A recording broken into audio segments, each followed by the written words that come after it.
Strong women building old rules with new titles. Her Royal Highness Mafo Fontem Ekandim Nkanda.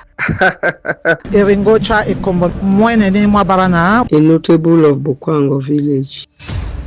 From Manyu's misty fights to Lebialem's IDP shelters, their voices rise amid crises.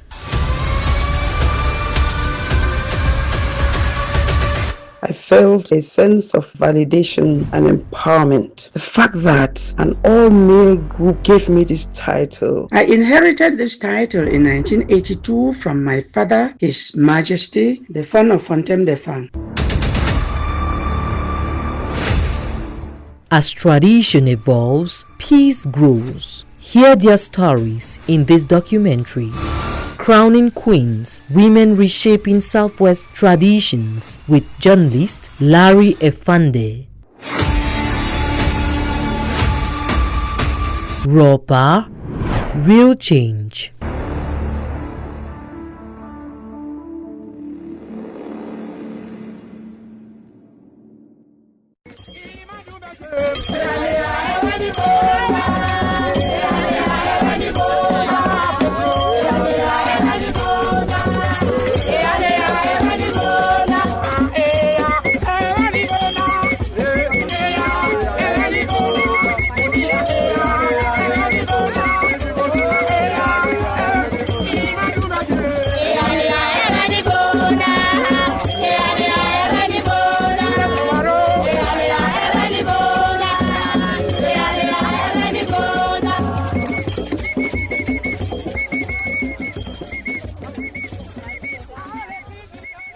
Crowds have filled the Boya Independence Square for the Southwest Cultural Festival.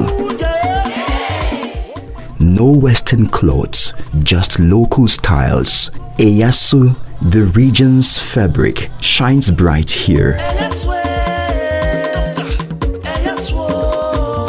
Raffia edges sway as dry plantain leaves play with the wind. It feels alive, but then a rare sight stops you.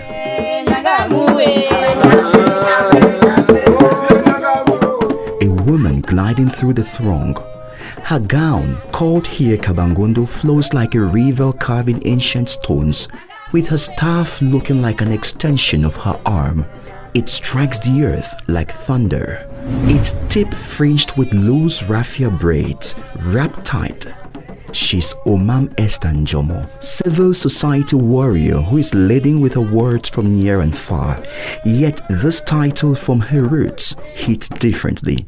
It's deeper, it's truer. I have two traditional titles conferred on me. The first one, which is Eringocha Ekombo, meaning love for the people and the world, was conferred to me during the Ndian Peace Conference by the chiefs of the Mundemba Kingdom. And the second one is Mwenene Mwabarana, which is light for women, which was recently conferred to me by the body of chiefs and women of the whole of Bamuso on the 31st of January.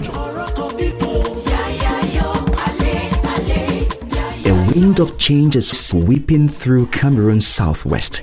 It's shattering the sly silencers that once sidelined women from traditional nobility crowns and village titles. Esther Omam shares this stage with a few others. Amongst them is Dr. Agbo Meg, a misty mite from Manyu. Her title is so rare, it's like stumbling on a beautiful flower in the rainforest emerald heart. The name of the traditional title I hold is called Ekandim Nkanda. I had very mixed emotions, surprise, pride, and a bit of disbelief, like, wait a minute, I'm actually being recognized in this traditionally male-dominated space? Okay. I will take the chance. I will take the challenge. At this point, I felt a sense of validation and empowerment. The fact that an all-male group gave me this title. She was given this title with songs and gongs and big drums beating loud. But some men pushed back hard. They were grumbling that she didn't measure up.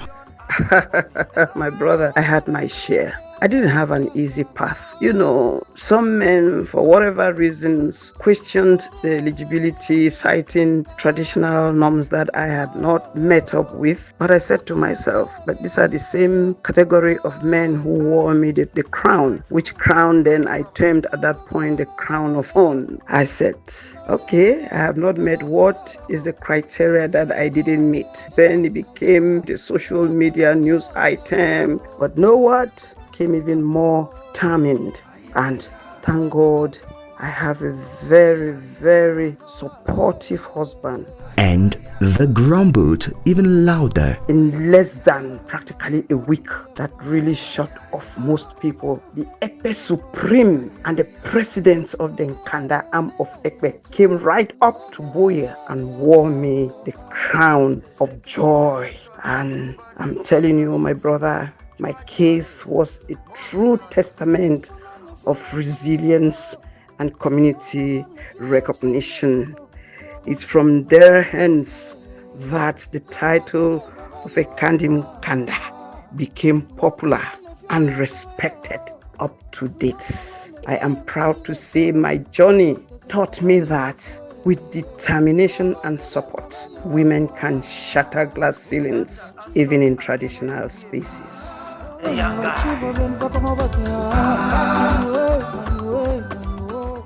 Yet, she's owning it now. You feel that unshakable strength from her voice. Turning bitter pushback into a sisterhood movement is her secret.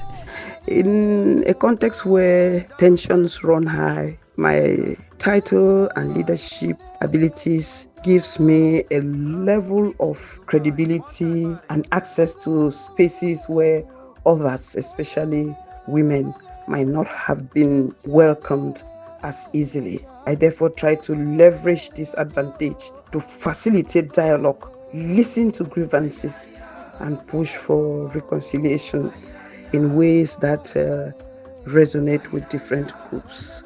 And you can see my actions in the Cameroon Women's Peace Convention.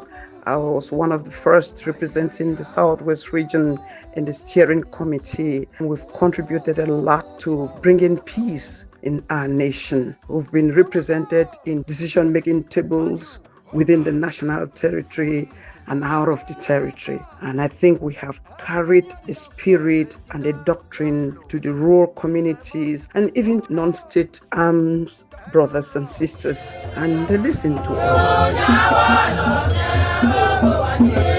Now we go up Fako's steep mountains to Bokwango village. Florence Eposimbwai hails from here. The village sits at the tip of the forest belt which girdles Mount Cameroon. When I was informed by the chief of Bokwango that I have been selected as one of the notables in the village, I was like, wow, this type of post I've never dreamt of having. Many things came to my mind. How is it going to look like? What am I going to do? Well, as a woman breaking barriers to serve the people, I felt humbled and loved by the people. But I asked myself many questions. How am I going to dress? What type of traditional regalia am I going to put on? I never thought that they were going to put all those traditional things on me. They gave me a staff of authority, put some beads on my hands, on my neck. They gave me a hat to put on. I say, wow. Their king, His Majesty Albert Njiambonde, has picked half women for the village notable wing. This means Kabangondo sits with Ranja. In other words, skirts sits with trousers. They share the work. As a notable, you must oversee the smooth running of the activities of the village. You are an advisor to the chief of the village, to the kingmakers. You have a duty to maintain peace and unity in the village. You must make sure that the village grows in strength. For instance, I am in charge of the education department in the village. we must oversee that our schools in the village are very comfortable for the children. There are a lot of children who don't go to school. We must make sure that those children go to school. And some of them don't go to school because they don't have birth certificate and so on. It's as simple and profound as that. Women make leadership richer, wiser, and unbreakable. I started with CNU. I had posts of responsibilities at a very young age. I dreamt big and I became what I dreamt of, a teacher. Today, we can drum our chest and also say, yeah, the women leaders in the Southwest region contributed their quota to bringing peace, unity, and social cohesion in our community. This title is a symbol of leadership, female leadership, in our division, in the Southwest region, at national level and international level. I have had so many awards at national and international level. I have a global award, Global Peace Champion, and coming to my roots and getting this just made me understand one thing. The work that you do never goes unnoticed. In Lebialem, Her Royal Highness Mafua Fontem has a noble grace. Her title is hereditary. It was passed from father to daughter in the 1980s. She remembers it as if it were yesterday. Christine Gubete Asson. I inherited this title in 1982 from my father, His Majesty, the Fon of Fontem de Fang. He was the 9th king in the dynasty of the royal family of Fontem. In Lebialem, chiefs and nobles succeed from their fathers. There I was, crying out my lungs that I had lost my father, and the surprise of being sorted out among more than 40 princesses to be the Mafua. I pulled myself backwards and even gave a bite to the wrist of the masquerade who was pulling me to the inner palace for sacred rites. If one could say no to a departed father, I would have said no because I saw it as a heavy responsibility. Lebialem culture has always had the stratification of society. She doesn't see it as breaking old customs. It's been part of their culture.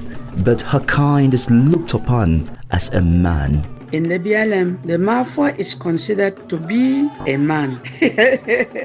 Why a man? Because wherever there are restrictions on women, whoever is a Mafua can access those places. They have a rare privilege in the Lebialem division amidst the prevailing patriarchal society. The way my father brought me up has helped me a lot because as a child, I did everything my brothers did. I climbed trees, I played the talking drum, I sat on the 3 drums artistically made with animal skins. I danced the masquerade that only men danced. The fawn's wives in the palace would scream at me and make a report to my father. But he would tell them, let her do it. In fact, he himself would teach me how to play some of these drums. So, from a little child, I saw myself as being equal to my brothers, and this has helped me in my role as a chief.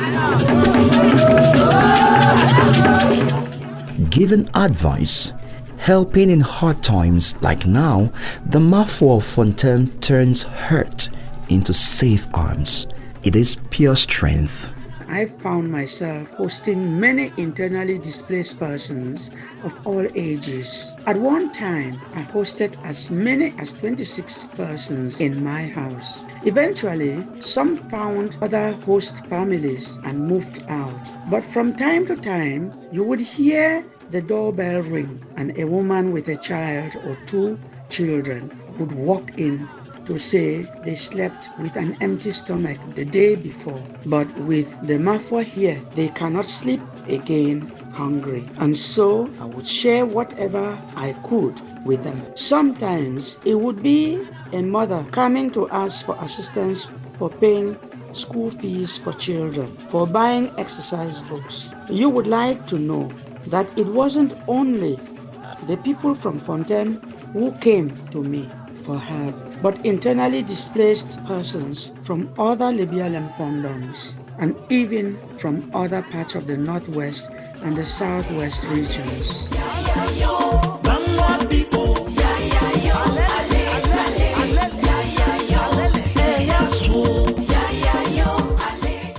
Even the traditional rulers are coming around. His Royal Majesty Chief Dr. Amado Mokobe, President of the Southwest Chiefs Conference, seemed to lead the applause. I view it very favorably. It is a situation to be encouraged. If women have been admitted to be pastors and they play important roles in other domains of society, I don't see why they should be excluded from the traditional policies. They have an impact. Their presence is like by nature conciliatory, more amenable to changes. So I think it's a positive thing. We should encourage it. But he admits the barriers linger, so they're starting with the mind. There were no queens that have ruled whole empires. The barriers are just in our minds. Once we start educating ourselves and learning from areas where this already happens, it shouldn't be very difficult. Most chiefs now are enlightened and educated, and they know the important role women play in other domains. It wouldn't be a difficult thing. We are already on the path to adopting that notion, breaking what you call patriarchal norms. This is a sociological development, most agree. Sociologist Dr. Lebialem unpacks it as a globalized wave that is reshaping local soil. Changes in the world seem to touch home too. With globalization, we see that women have started taking a very key role, not only in politics, not only in the community, not only in business, but we see that even in our homes, women contribute a lot when it comes to the general upbringing of the home. Gone are the days where we think that the place of the woman is just probably in the kitchen to raise kids. Even though most of our traditions are patriarchal in nature, the women or the mother side also has a key role to play. In some certain tradition, you see that there are some certain cultural rights. Children have to take these rights from their mother's side because it is believed that the bloodline runs from the mother. Where we see women in traditional council, where we see women play key role even in the quarters in our different villages. And so these are changing times, and I believe that many of our communities in the Southwest are changing towards this globalized trend where women are projecting themselves as a force of peace building, as a force on the economic side, as a force on the political side, as a force even in the social. Sheer numbers demanded. Women outweigh men in society now. Every level, every stratum needs their fire. Women contribute a great number of our total population. And so we cannot say that we want to overburden only the men to take charge of the community, the home, the country, and we think that we can just put women aside. No, there is no country that can develop, that can build without the women force also contributing mainly and principally in the growth of this country. The potential of the benefits outweigh some of the cultural norms that we use to restrict women from taking part in this decision making. Women, as motherly as they are, they can really solve some of the societal problems, be it the land dispute, be it even some certain village issues. The traditional Prime Minister of Cape Town. Talk of the young ones. Their eyes shine with a dream of traditional nobility. This is an admiration you'll find along the streets of the Southwest region. I'm also dreaming to be recognized one day by the traditional elders, maybe in 10 years to come or some years to come. Seeing that I've seen many examples of good female leaders outside, and I'm modeling myself very well to be like them. One day I would love to have a daughter who could be a traditional title woman. I would be grateful to have a daughter who will be a traditional daughter. Looking ahead, these 4 women are influencing lives across their 4 divisions. They are part of a rising cream of titled women across Cameroon's Southwest. You should own your voices and your space. Your community needs you. Your unique perspective matters. Don't shy away from challenges. Challenges are there as opportunities to show strength and build bridges. Lean on your experiences. Trust your instincts and know that your impact can ripple far beyond your immediate circle. Leave a legacy of empathy, resilience, and courage. You are the change your community needs. After all, women hold half the sky.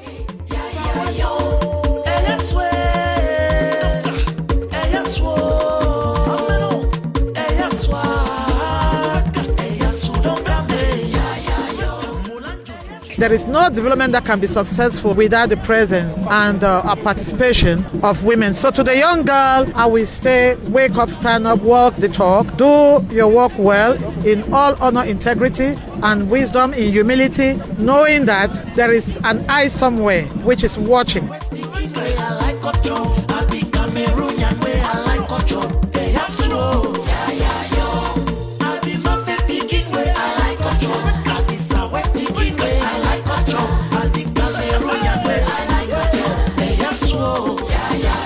Very honest, straightforwardness, very committed, maintain dignity, being a leader, not an ordinary leader, a traditional leader. You must exercise a lot of patience. You must give a listening ear to your people. You have to be tolerant, resilient, hard work. You must gain that trust from the people and also love one another.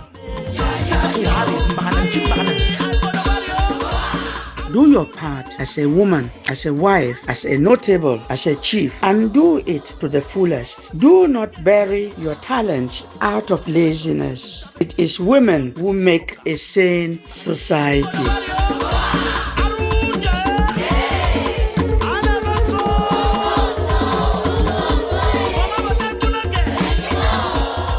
From Agbo Meg's boat stand to Mafo Fontam's open home, the resilience of Omam Esther and Eposim Boye. In hard times, they bring joy. I'm talking about real help, and peace is growing slowly. Groups are building up. Thoughts are changing. Old ways can lift all. In this part of the country, the question lingers like mist at dawn. How far will this revolution reach? It feels like the best is yet to come. More crowning queens could emerge.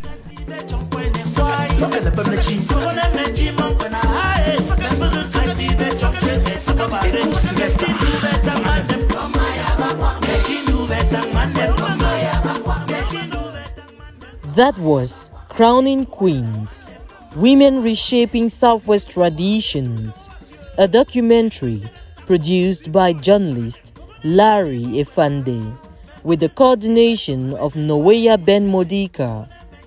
Tabe Enonchong supervised. Thanks for listening.